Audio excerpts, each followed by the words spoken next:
Okay, I have a question for you, and I want you to be honest. Oh, okay. If I told you I was taking you to a store where the shelves were like 95% empty, barely anything in stock, what would you expect the vibe to be?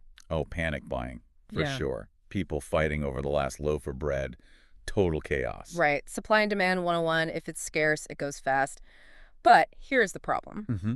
I'm looking at the data from the Kennett Consolidated School District for the last month. So early 2026, January through yesterday, February 6th. And it is breaking that rule entirely. It's the weirdest data set we've seen in a while. It really is. We have inventory that is functionally non-existent. We are talking less than 50 homes for an entire school district. Right.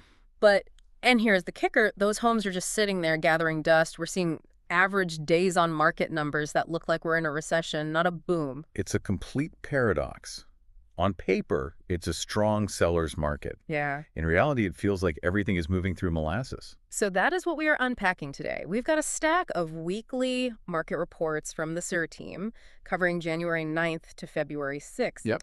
And we have local news about massive infrastructure projects, school budgets, and even a new walkway that tells us a lot about where this town is going. And we need to figure out why a market that Zillow is calling a 2026 hotspot is acting so incredibly shy. So let's start with the scarcity, because when I first opened these reports, I thought maybe there was a glitch in the software. It does look that way at first glance. Yeah. We track the active listings week over week.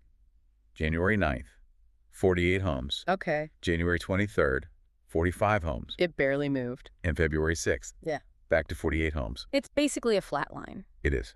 And for context, the Kennett Consolidated School District isn't small. It covers the borough, Kennett Township, East Marlborough Township. Right.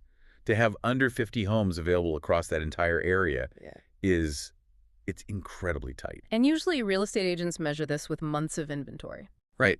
If no new houses came on the market today, how long would it take to sell everything we have? In a balanced market, you want 5 or 6 months. And in Kennett right now, We are hovering between 1.9 and 2 months. which is technically an absorption rate that just screams seller's market. Anything under 3 months usually implies that buyers are eating up inventory faster than it can be listed. That's the textbook definition. But Yeah. the textbook assumes that if inventory is that low, the days on market should be like 10 days, 15 days maybe. Instead, we are seeing numbers that honestly made me gasp. They are high. High is polite. On January 9th, the average days on market was 128. Okay. And I thought, okay, maybe that's a holiday hangover from December. Sure, that would make sense. But then watch what happens. January 23rd, it goes up to 143. Wow. January 30th, it peaks at 152 days. That is 5 months. 5 months. And even though it's settled back to 140 days in the latest report, that is still an eternity in real estate time. So help me reconcile this. We have no houses to buy, but the houses that are there are taking 140 days to sell. Is nobody buying? People are buying, but we have this massive disconnect in what is being offered versus what people actually want. And this brings us to the most important chart in the whole stack. The price gap. The median versus the average. This gap explains almost everything. Okay. If you look at the median price, the smack dab middle of the market, it is rock steady. It sat at $580,000 all of January. It dipped like $500 in February. So the real market, the typical family home, is a $580,000 asset. Exactly. But now look at the average price. It's all over the place. It's bouncing between $796,000 and nearly $820,000. We have a spread of over $200,000 between the median and the average. Wow. That is not just a statistical quirk, that is a canyon. It tells us we are dealing with two completely different economies inside one zip code. You've got the $3.25 million listings capping the top end? Exactly. You have these high-end luxury equestrian-style estates that pull that average way up. But those aren't the houses that turn over quickly. They sit. And while they sit, They drag that days on market number up to 150, making the whole town look stagnant. meanwhile, the $580,000 homes, the ones regular people are fighting for, are probably moving, but their data just gets drowned out by these big luxury anchors. It's a top-heavy market. And that creates a weird psychological game for sellers. Yeah. If you're a seller and you see the average price in the newspaper is $800,000, you might think, great, my house is worth $800,000. But your house is a median house. And buyers are smart. They know the difference. The data shows that buyers are absolutely refusing to overpay. They have what I call price discipline. Is that why we're seeing so many price cuts? It has to be. The Cyr Team reports show that consistently, week after week, between 16% and 22% of all active listings have had a price reduction. That's 1 in 5 sellers. 1 in 5 sellers having to swallow their pride and lower the number. That is a huge percentage for a seller's market. Usually you only see price cuts like that when the market is crashing. But prices aren't crashing. The median is holding like a rock at 580K. Right. That tells me that sellers are testing the upper limits, getting slapped on the wrist by the market, and then retreating to the fair value. The market is disciplining greed, essentially. It's interesting you mentioned discipline because it feels like the buyers in Kennett are a different breed right now.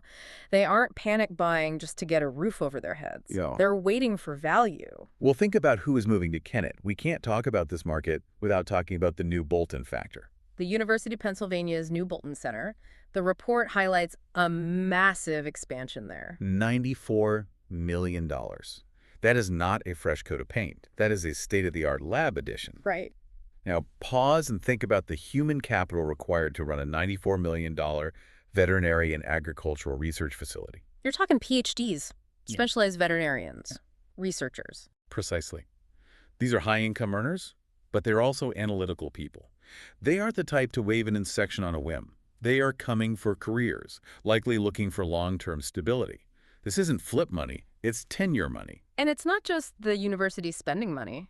The school district itself, KCSD, just adopted a $94 million budget. Which is a lot of money for a district this size, and they're pouring it into counseling programs, student support, infrastructure. So if I'm a buyer, I'm looking at this and thinking, okay, the university is betting $94 million on this town. The school district is betting $94 million on this town. This isn't a risky bet. It signals incredible institutional stability. When you buy a home, you're buying shares in the town's future. In Kennett, the major shareholders, Penn and the school district, are doubling down. That puts a floor on property values. Yeah. It's why that 580 kilo median isn't dropping. There's also a lifestyle component here that the report touched on, which I thought was fascinating. The Bontrager Walk. Ah, the walkway approval along Birch Street. It seems like such a small thing compared to a $94 million lab. It's just a sidewalk. But it's connectivity.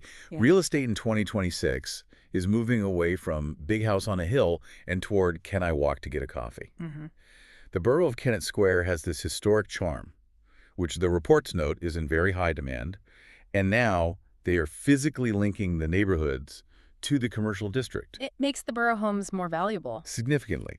If you can walk to the creamery or the mushroom festivals without walking in a ditch on the side of the road, that changes the whole desirability of the neighborhood. It turns a house into a lifestyle. I want to pivot to the neighbors, because you can't talk about Kennett without talking about the 800-pound gorillas nearby Westchester, Garnet Valley, Chadds Ford. The uber-competitive zones, yeah. The report features a testimonial from a client, Brittany B., and her story felt exhausting. She was looking in those other towns and basically got chewed up and spit out. We hear this all the time. In Garnet Valley or Westchester, the inventory is just as tight, but the buyer pool is even more aggressive. You're seeing multiple offers within hours, waiving mortgage contingencies. It's high stress. And Brittany called those markets uber competitive and essentially moved her search to Kennett. Is Kennett becoming the strategic alternative? I think strategic alternative is the perfect branding for it. Brittany found a home in Kennett in roughly 3 to 4 months. Huh. Now, compare that to the average days on market we just discussed, 140 days. It matches up. It does. In Kennett, you have breathing room. You can actually sleep on a decision. You can negotiate. Brittany didn't settle for Kennett. She escaped the insanity of Westchester to get a similar quality of life, great schools, historic charm, without the ulcer-inducing bidding war. But she did note that she missed out on a few historic homes in the borough because they moved too fast. And that is the nuance, the tale of two markets, again. The report explicitly warns that while the average home sits for 140 days, the historic borough homes defy the average. They are the hot commodity. So let's turn this into some actual advice. We have listeners who are probably pulling their hair out trying to buy, and listeners terrified to sell because they see homes sitting for 5 months. Okay. Let's role play this. I'm a buyer. I see a house in Penn's Manor, or maybe near Longwood. It's been on the market for 90 days. What do I do? You go in with confidence. The data from the Cyr Team says, specifically, Negotiate confidently on listings sitting 60-plus days. Do I lowball? You don't insult them because, remember, inventory is still low. They don't have to sell to you. But if a house has been sitting for 3 months, that seller is tired. They're paying a mortgage on an empty house, or they are just stuck in limbo. You have leverage. You can ask for closing cost credits. You can keep your inspection contingency. Which you couldn't do in Westchester. In Westchester, you ask for an inspection, they laugh at you. In Kennett, with a 140-day average DOM, you can actually inspect the pipes. Now, what if I want one of those historic borough homes? Then you throw the average days on market chart in the trash. You have to act like you're in Westchester. If a pristine Victorian on a walkable street in the borough hits the market, do not wait for the weekend open house. Go right away. Go see it Tuesday. Offer Wednesday. Because that specific sub-market is insulated from the broader slowdown. Okay, flip the table. I'm a seller. I have a nice family home, a 4-bedroom in a subdivision. I see the neighbor's house has been for sale since Halloween. I'm freaking out. How do I price my home? You have to look at that median number. $580,000. If your home is comparable to the typical stock, you need to be near that number. Do not chase the $800,000 average. If you chase the average, you become a statistic. You become part of the 152 Days on Market Club. The report is very clear. 22% of sellers are cutting prices. You don't want to be that person. You do not want to be the seller who lists high, sits for 4 months, and then cuts the price anyway. Yeah. That listing becomes stale. People start to wonder what's wrong with it. So the strategy is price it sharp from day one. Price it sharp and use the scarcity to your advantage.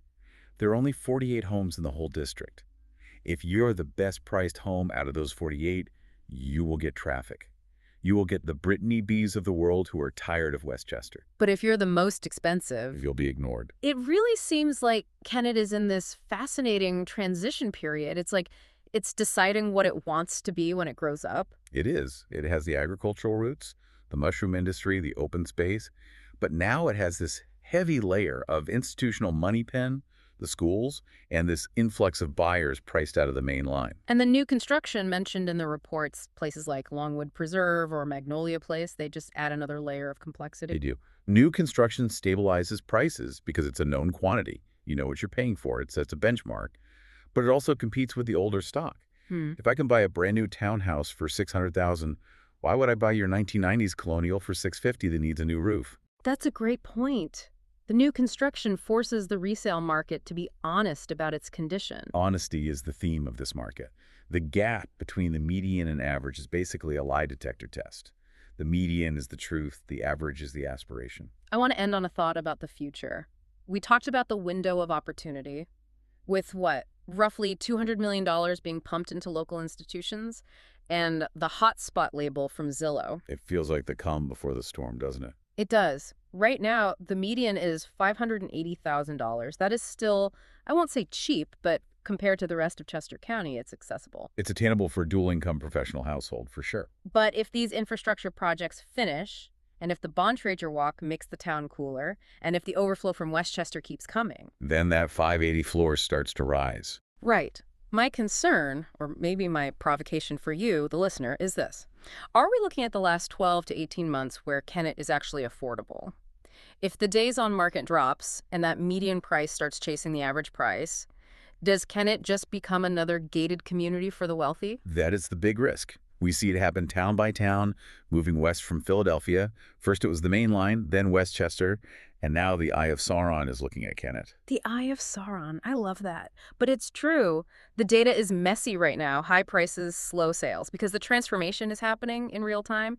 We are watching a working-class ag town turn into a biotech and bedroom community hub. And transitions are always messy. They produce weird data. But for the listener, messy data is where the opportunity lives. If the market was perfect, there would be no deals. That is the takeaway. The confusion is the opportunity. Yeah. If you can navigate the 140 days and the price cuts and the mixed signals, you can get into a hot spot before it fully overheats. Just don't wait for the average price to drop. Watch the median. Brittany B. figured it out. Hopefully, now you can too. Thanks for diving into this stack with us. It was a dense one, but man, those numbers tell a story.